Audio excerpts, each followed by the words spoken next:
Hi friends, welcome to Excel Tamizha. இன்னைக்கு நம்ம பார்க்க போறது பாத்தீங்க அப்படின்னா ரீப்ளேசிங் ஃபார்முலா.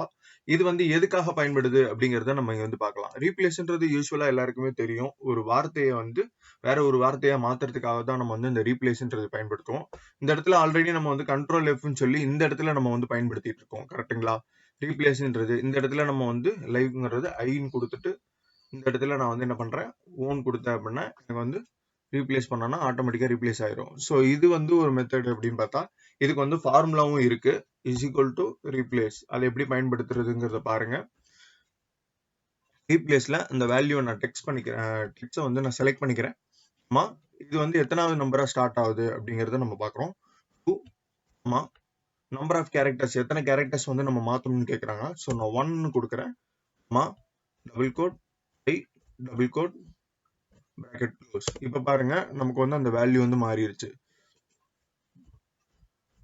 சோ இதுதான் ரீப்ளேஸ் எப்படி பயன்படுத்துறதுங்கிறது. சோ இது போல நிறைய வீடியோ பார்க்க மறக்காம நம்ம சேனல்ல சப்ஸ்கிரைப் பண்ணுங்க, லைக் பண்ணுங்க, ஷேர் பண்ணுங்க. கூடவே பெல் ஐகானையும் கிளிக் பண்ணுங்க. Thank you all.